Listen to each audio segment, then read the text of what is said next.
Welcome to another edition of Bases and Balls with our good friend Guardians broadcaster Jim Rosenhaus with us here on WAKR. So, Rosie, a couple of things I wanted to talk about. And first of all, it's Schneemann. When he first came up, we talked about, and hey, tell us all about this kid. But one thing we've seen the last couple of weeks, he's contributed. He's played multiple positions. He doesn't seem to be in awe. And it seems like Stephen Vogt is gaining a lot of confidence in him. Well, when you're 10 games in and you're still hitting well over 300, that'll keep your manager interested for sure. And even on Wednesday night's game, the first two outs, line drive outs. I mean, he makes good, solid contact, has good at-bats. And so far, pretty much everywhere he's been, defensively, he's done okay. On Wednesday, he was at short. He was in center on Tuesday, and both nights made all the plays. And he's a career shortstop, so that's his natural position. So that would seem to be the easiest. But the outfield's new to him, and so far he's done a nice job out there. So all around, a real impressive first several weeks in the major leagues now for Schneemann.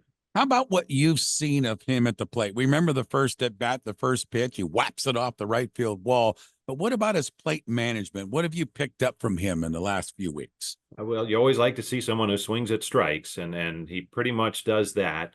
He'll chase a little bit, but not that much. And he takes a rip. I mean, he doesn't get cheated up there. And that's part of the change in his game. He was never a big power hitter in the minor leagues until a year ago when he got into high double figures. And that continued this spring.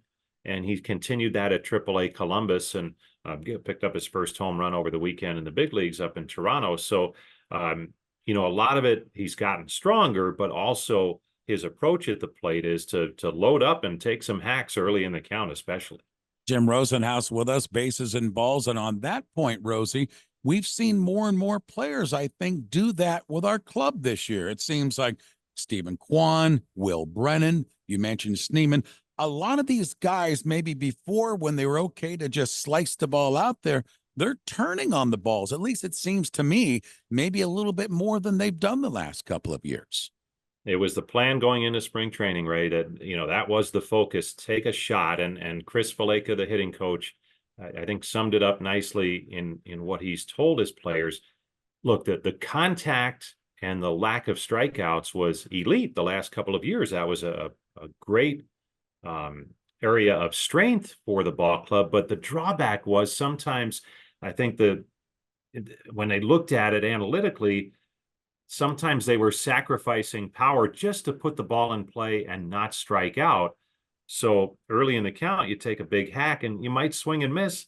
You might strike out a little more. That's okay. And as Chris said, it's better to be 0-1 in the count because you took a big rip than be 0 for 1 in the game because you just kind of put the ball in play and ground it out to the shortstop. Yeah, and they're doing it. I love the way their plate management has been. Okay, so I know he's a work in progress, but let's get an update. And if you've seen the progress, Bo Naylor behind the plate, offensively and defensively, what about him right now? Getting there, and again, talked to Chris Faleka over the weekend about Bo, and he's made some.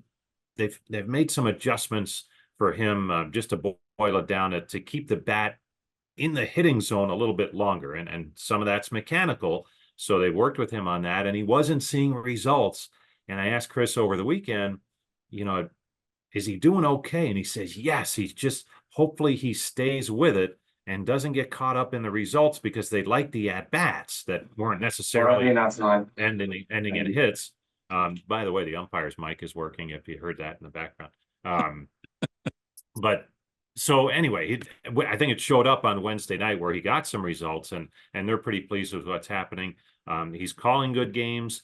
He's getting better. He's got a strong arm and he's using it to kind of control the running game as best he can. So there's some good things happening. And again, he's a very young catcher and that's a demanding position. And it's taken him a while to get going this season, but it's starting to turn for him. Well, that catcher's room is pretty solid for us, right? I mean, you've got the experience with Hedges and what he offers, and then of course Fry and Bo Naylor, the comer. So you have to like our room right now. I think so. You make it sound like the quarterback room in football, and it kind of is. There's a lot of they're kind of the leaders who call the plays, so to speak. But yeah, it always helps. And then you extend that to, you have Sandy Alomar here, obviously, but your manager's a former catcher, your bench coach is a former catcher. So there's a lot that Bo can lean on if he wants to, certainly anywhere he turns. With us is Jim Rosenhaus, bases and balls. Rosie, if there's one area that I don't know if the right word is concern, but I want to keep a close eye on, and that's the overuse of our bullpen. You and I last week talked about the starters and needing to get a little deeper. The bullpen has been terrific for us. I think it's been one of our strengths, but we're only into June here, and we got a long way to go. Is that a concern of yours watching every pitch from this baseball team? Absolutely, and more importantly, it's a concern certainly for manager Stephen Vogt and pitching coach Carl Willis that they're trying to keep everybody healthy, and not overuse them. There's the health part of it, and then there's also the what happens in August if they've thrown too many innings and already they're on pace for 80 appearances, and that's a lot, especially for a young reliever. It's one thing to have Brian Shaw late in his career when he's built up, year after year to be able to go out there and make 80 appearances. But for a young pitcher, that can be a challenge. So they're really trying to keep an eye on it. They've kind of limited outings and made them shorter. So there's a lot of outings, but they're trying to limit the innings, and hopefully that works. Okay, Rosie, before I let you go this weekend, starting tonight, we've got Toronto in town. We just were up in Toronto. They got us 2 out of 3. There's been stories about them maybe breaking this whole thing down. What did you learn up in Toronto, and talk about the matchup again this weekend for us? That there's very much concern that they're under 500 still at this point in the season.